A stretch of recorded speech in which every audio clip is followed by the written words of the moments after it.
Exciting things happening at Webster Bank. It's celebrating its 90th anniversary in 2025, marking 9 decades since its founding in 1935. So joining me in Studio 61 this morning is Marissa Weidner. She is the Executive Vice President and Chief Corporate Responsibility Officer at Webster. So thanks so much for being here. Good morning. Thanks for having me. A lot of our viewers use Webster Bank, but they might not know the rich history of it. How did it get its start?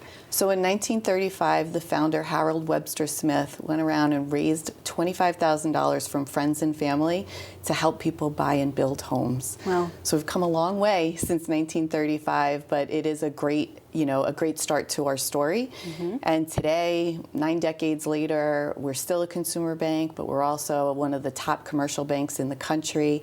And we have a healthcare financial services segment as well. Yeah, you service people even outside Connecticut. Oh, yeah. You talked a little bit about what's changed. What else has changed over the years, in the 9 decades? Over 9 decades, so we have expanded our footprint. Now today, we are from Metro New York area all the way up through Rhode Island and Massachusetts.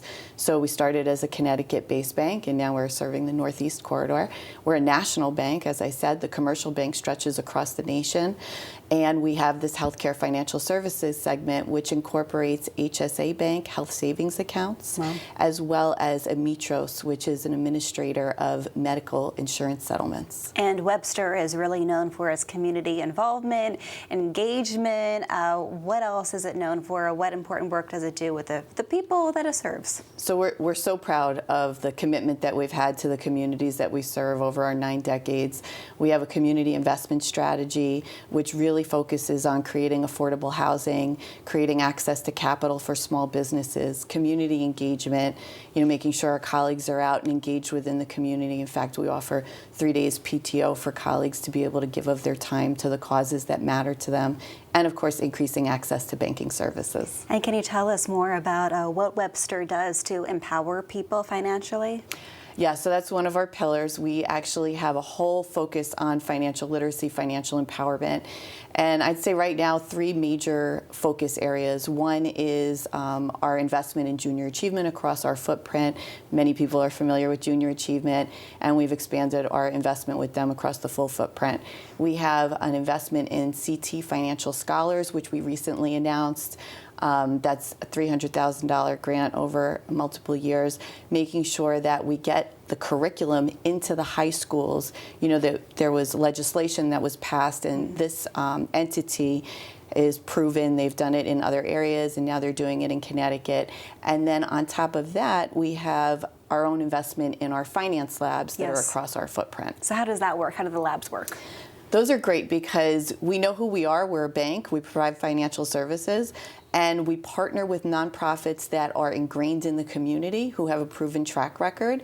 And so it's really all about teaching. It depends on the different finance lab. In one case, it might be teaching about the stock market. In another case, it might be teaching about credit. In another case, it might be just learning about the return on investment in which college you're going to pick. Either way, we're really equipping people to learn how to make financially empowered decisions. And I will say, one student said it best. I always quote this one student. I saw her a year after the finance lab launched, and I said, "How did it go?" And she said, "Well, I still want to be an engineering major, but I learned a very valuable lesson. I learned how to make my money make money."